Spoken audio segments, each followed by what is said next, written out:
રાજસ્થાનની ધરતી અને રાજસ્થાનની ધરતીમાં સિરોહીની કચેરી.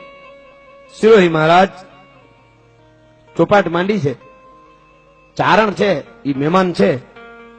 ગોઠણિયા ભર થઈ અને ચારણ થઈ ચોપાટના આમ પાહા નાખે છે, આ બાજુથી ને આ બાજુ સિરોહી મહારાજ પાહા નાખે છે. બે બરાબર ચોપાટ રમે છે. એની ચોપાટ રમતા રમતા રમતા રમતા રમતા ચારણને એવું લાગ્યું કે મારા પાહા નબળા પડતા હોય એવું લાગે છે કે હું હારી જઈશ ચોપાટમાં. ત્યારે ચારણ બરાબર હારકો ગોઠણ ભર થઈ હાથમાં પાહા લઈ અને ચારણે આમ કરી અને તેથી પાહાને એમ કીધું હતું કે હે પાહાઓ, હું ચોપાટ રમું છું, રાજસ્થાનની ધરતીમાં ચોપાટ રમું છું, સિરોહી મહારાજની સામે કચેરીમાં ચોપાટ રમું છું, પણ મારી સૌરાષ્ટ્રની ધરતીના આહીરો છે, આયરું છે, એની સુરવીરતા, એની દાતારી જો હજી જીવતી હોય તો પડ પાહા પોબાળ કરીને પાહા નાખ્યા. જે વાત હું કરી રહ્યો છું ને એ વાત છે, એને હજી ત્રીજી પેઢી જીવે છે. કાનામામા ડાંગર ત્રીજી પેઢી અમદાવાદમાં કાનામામા ડાંગર જીવે છે. એ કાનામામાના બાપુજી અને એના બાપુજીની આ વાત છે, સત્ય ઘટનાનો પ્રસંગ છે. એટલે મારે કે સૌરાષ્ટ્રની ધરતીના ચારણ ચોપાટ રમે છે દરબારની સામે, સિરોહી મહારાજની સામે, અને કીધું કે સૌરાષ્ટ્રની ધરતીના આયરની દાતારીની સુરવીરતા જો જીવતી હોય હજી તો પડ પાહા પોબાળ. એ પાહા નાખે ને આવી જાય. બીજી વાર પાહા નાખ્યા કે સૌરાષ્ટ્રની ધરતીના આયરની દાતારી હજી જીવતી હોય તો પડ પાહા પોબાળ, ને બીજી વાર પાહા આવી ગયા. ત્રીજી વાર જયારે પાહા આવ્યા ત્યારે ચોપાટનો આમ શેડો ચાલી અને આમ ઘા કર્યો સિરોહી મહારાજ. કીધું કવિરાજ, હટાણે બેઠા છો મારી કચેરીમાં, કવિરાજ મારા છો, અત્યારે ગાડે મારે બેઠા છો ને ગીત આયરુના ગાવ છો, સૌરાષ્ટ્રની ધરતીના આયરુના ગીત ગાવ છો, એની દાતારીના વખાણ કરો છો. તેથી બહુ ચારણે હારી વાત કરી કે કદાચ હું આયરુના વખાણ કરવા હાટું થઈને મહારાજ અહીંયા આયરના વખાણ કરતો હું, પણ આ નિર્જીવ પાહા એમ કે છે કે આયરની દાતારી જીવે છે. આ ત્રીજી વાર પાહા આવી ગયા, એના નામ લઈને નાખ્યું. એટલે ઈ પાસા એમ કે છે ચોપાટના કે આયરની દાતારી જીવે છે, કે હતું તે દી હતું, હવે ન હોય, કે હોય કે ન હોય, કે હોય. બરાબર હોડ બનાડીને વાત માંડી ચડવા. છેલ્લે એ વાત ન્યા સુધી આવી કે હવે સૌરાષ્ટ્રની ધરતીમાંથી કોઈ માથું તમને આપી દે એવો આયર, એનું માથું લઈ આવો તો ભલે, નકર આજ પછી મારી કચેરીમાં કોઈ દી આયરનું નામ તમને નહીં લેવા દઉં. મારી કચેરી નહીં પણ જગતના ચોકમાં ક્યાંય આયરની વાર્તા માંડશો ને ત્યાં આવીને કે આ ચારણ ખોટો છે, એટલે મને આયરનું માથું લઈ આવી દો. અને ટૂંકમાં ત્યાંથી ઘોડલી નીકળી સિરોહીથી, રાજસ્થાનથી. હારે એક પોતાનો વિશ્વાસુ માણસ ખાસ હતો અને મોકલ્યો સિરોહી મહારાજને. એને એટલું કીધું કે આમ કરવાનું છે, આયરનું માથું લેવાનું છે, આમ હોય તો આમ ને આમ હોય તો આમ કરવાનું છે. શું કીધું છેલ્લે તમને ખ્યાલ આવશે. 5-7 મિનિટની આ વાત છે. બે ઘોડલા સિરોહીથી નીકળ્યા બાગડધામ, બાગડધામ, બાગડધામ, બાગડધામ, ધુમાપડ, બાગડધામ, ધુમાપડ, બાગડધામ, ધુમાપડ, બાગડધામ. પણ પીરાણી, તાજણી, ઢેલે, હેમાણ, માણકી, પટ્ટી, નોરાળી, હીરાળી, વળી, મૂંગી, ફૂલ, માળ, બાદલી, રોસલી, રેડી, સિંગાળી, ચોગાળી, બેરી, ચપર, વાંગળી, શેણી, ચંગી, ચમડી, ઢાલ, દાવડી, ભૂતડી, રેશમ, કેસર, મુંગટ, મૂલે, લખી, વાંદરી ને લાલ ગટાળી સબાદ, મણી રેમી, હરીવે ને લાજ, મોગા, મૂલ, વાળી, એવા ધરા, હોર, ઠારા, તુરંગા, ઓલાદ. ધરતીને જેમ કરવતથી કાપે એમ કાપતી કાપતી બે ઘોડલી સૌરાષ્ટ્રની ધરતીમાં આવીને જઈને જે આયરને ગામડે જઈને કેક મામા માથું લેવા આવ્યો એટલે તરત કીધું કે ભાણુભા પૈસા જોતા એટલા લઈ જાઓ, જમીન જોતી હોય લઈ જાઓ, પણ જીવતા જોગીએ ભલા માથું કેમ દેવું. ભીવું સિંધતા તા ભૂપતી અને જમીયું સિંધતા જે ઈ નર ગયા નાકારે એની વાટે નો રહી વીરડા. હા, એટલે એમાં ધીરે ધીરે થતું ન હોય તો નભે નહીં પૃથ્વી પાવર. એમ સૌરાષ્ટ્રની ધરતીનું ઉમરાળી ગામ આવ્યું અને ઉમરાળી ગામના પાદરમાં ડેલે આવી અને પડકારો કર્યો કે રામમામા છે. રામમામા છે એટલે એ આયરાણીએ ગડગડતી દોટ મૂકીને આમ બારણું ઉઘાડવું બાઈને ડેલો ઉઘાડ્યો. કીધું કે તમારા મામા તો છે નહીં પણ ઘર ક્યાં ભેળો લઈ ગયો, આવો. તો કે બાર ગામ ગયા. તો કે હા આવી જવાના છે સાંજ સુધીમાં, તમે આવો. તો કે તો પેલા જૂના જમાનામાં થોડો રિવાજ હતો, કોઈ મહેમાન આવે ને ઘરધણી ઘેરે ન હોય એટલે સોરે અને બધું કહુંબા પાણી બધું જમવાનું બધું ત્યાં ફુગાડી દેતા. એટલે ડાયરો સોરે બેઠો હોય એટલે કીધું તો એક કામ કરો ફૂઈ, હું છું, મારી યારે મહેમાન છે અને મારે મામા આવે ને ત્યારે આવશો ત્યારે સોરે તમે કહું બોલ બધું મોકલી દેતું. તો કે કઈ વાંધો નહીં. સોરે જાય છે ચારણ નો ઓલો સિરોહી નો વિશ્વાસુ માણસ બે. ટૂંકમાં બીજો દિવસ થયો, રામ ડાંગર આવે છે અને ઘેરે આવ્યા ને ડેલી દાખલ થયા એટલે આયરાણી વર્તી ગયા હતા. એને કીધું કે તમારા મિત્ર જે ચારણ છે એ આવ્યા છે પણ આજ કંઈક આકરી કસોટી લઈને આવ્યા હોય એવું મને લાગે છે. એમ તો કે હા એટલે ગણગણતી દોટ મૂકી, ખીલીને ખુખારા દિયા પરસું મેં પતરી સજણ તું ઘણા જોગ પણ અસાંજી સંપત અતરી. હળી કાઢીને છોરે આવીને મળ્યા બથમાં લઈને, અરે ભાણુભા કઈ અહીંયા હોય ઘરે હાલો. તો કે ઘરે આવું પણ આજ આ સારણ મોંઘો પડે એવો છે, મોંઘો પડે એવો છે સારણ. કેમ કે હું માંગુ એ આપીશ કે ચારણ દેવ તું મારો દેવ છો, તે તું મને એમ કે આભના તારા તોડી આવી દે તો ઈ મારાથી ત્રેવડ નહીં, કારણ કે તારા મારાથી છૂટે નહીં. પણ મારી પાસે વસ્તુ હોય છે ને એ માંગી તો હું તને આપી દે, એ વાત પાકી છે. કે ના ના મામા માગી તો તારી પાસે હોય એ જ માંગી. તો હાલ ઘેરે, એ ઘેરે લઈ ગયા, જમાડ્યા અને પછી કીધું હું જોઈશ. તો કે આમ જીગર નથી પડતો કેમ કેવું મામા તારું માથું લેવા આવ્યું, પણ છતાં એને કહી દીધું કે મામા તારું માથું જોઈએ. અરે ચારણ આમાં આટલી વાત આટલી વાર લગાડી, કઈ માથું ક્યાં મારે કોઈનું ઉછીનું લેવા જવાનું, તો મારું છે ને હમણાં ઉતારી દઉં.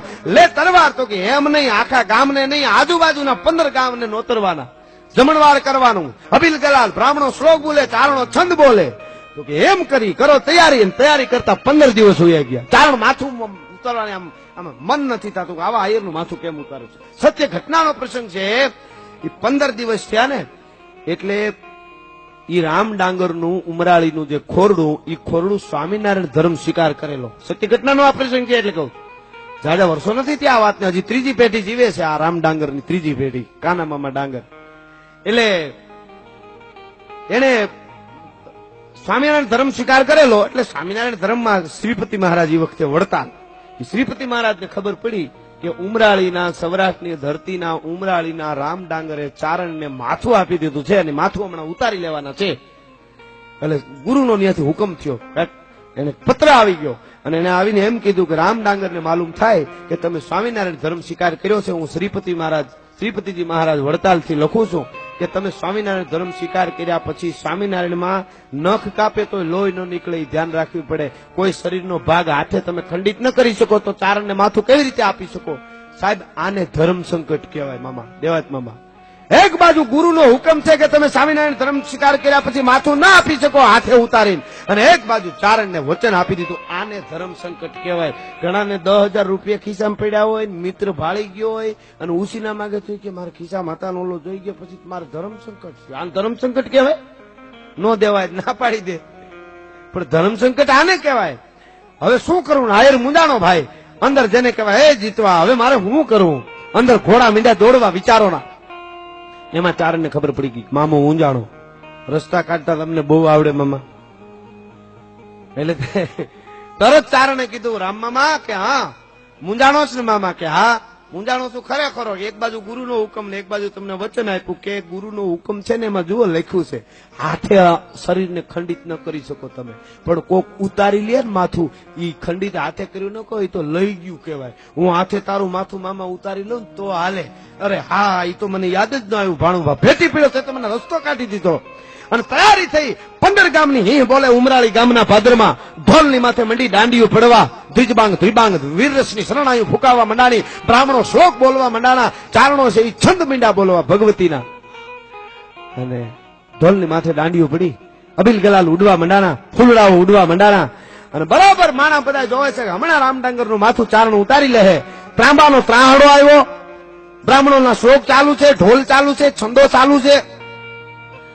રામ ડાંગરે આમ કરી અને માથું ત્રાહડાની માથે મૂક્યું, ચારણના હાથમાં તરવાર દીધી.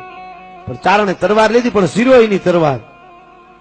ઈ તરવારને માથે આમ આમ ખુલ્લી તરવાર રાખી હોય અને ઉડતી ઉડતી આવીને માખી તરવારની માથે બેહે ને તો માખીના 2 ભાગ થઈ જાય સાહેબ. તમે રૂની પૂણી આમ કરી તરવારની માથે મૂકીને ફૂંક મારો ને, એ રૂની પૂણી દળે ને ત્યાં તો 2 ભાગ થઈ જાય. આવી તરવારની ધાર, જેવી તેવી ધાર નહીં. વગડામાં મૂક્યો તો પંખીડા પાણી સમજીને પીવા માટે ઉતરી જાય.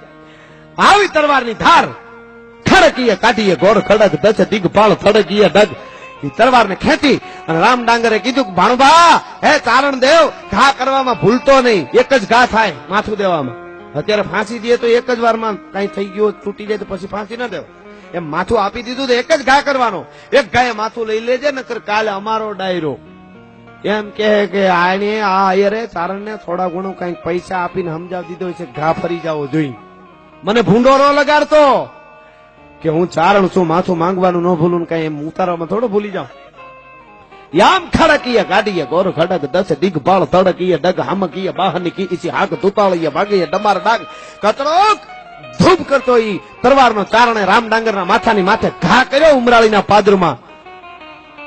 માથા માથે પાઘડીને લઈ ત્રાહડાને કાપી અને તરવાર ધરતી મેથો વહી ગઈ. રામડાંગર ઉભા થઈ ગયા. હે દેવ, હે ચારણ બાપ, તે મને ભૂંડો લગાડ્યો. આપા, તે મને ભૂંડો લગાડ્યો. તારો ઘા ફરી ગયો ચારણ. તેથી ચારણે કીધું, જે ચારણ માથું માંગવામાં ન ભૂલે, કોઈ દી ઘા કરવામાં ભૂલે કે કેમ માથું ન કાપ્યું, કે એટલા માટે આ વિશ્વાસુ માણસને શિરોઈ મહારાજે ભેળો મોકલ્યો છે કે માથું આપવા તૈયાર થઈ જાય, તાહડામાં માથું રાખી દે ને ઘા કરે ત્યાં સુધી માથું લે નહીં ને પછી માથું ઉતારતા નહીં. તારા જેવા આયરના માથા ઉતારી લઈ તો દુનિયા દાતાર વગરની થઈ જાય. મારે તો આને દેખાડવું હતું, મારે તો આને દેખાડવું હતું કે હજી આવા આયરું છે. અને ઈ પછી માણસને લઈને પાછો સિરોહીમાં ચારણ આવ્યો અને સિરોહી મહારાજને એના માણસે વાત કરી કે રામડાંગર નામના આયરે સૌરાષ્ટ્રની ધરતીમાં માથું આપી દીધું તું. તેથી સિરોહી મહારાજ જેથી સોપાટ રમમાં પાછો બેઠો ચારણ ભેળો અને સિરોહી મહારાજ હાથમાં પાસા લઈને કહેતો હતો કે સૌરાષ્ટ્રની ધરતીના આયરની દાતારીની સુરવીરતા જીવતી હોય તો પડ પાહા પોબાડ, આની વાતું જગતના ચોકમાં રીએ, બાકી માય કાંગલાની વાતું રીએ નહીં. એટલે પિંગલસિંહ બાપુ કહે છે, કઈ પ્રોણા પાવાનું, ગુણ ગાવાનું, ખવરાવીને ખાવાનું, ભોલે ચડવાનું, મૂછે તાનું ઢવરાવીને ગાવાનું.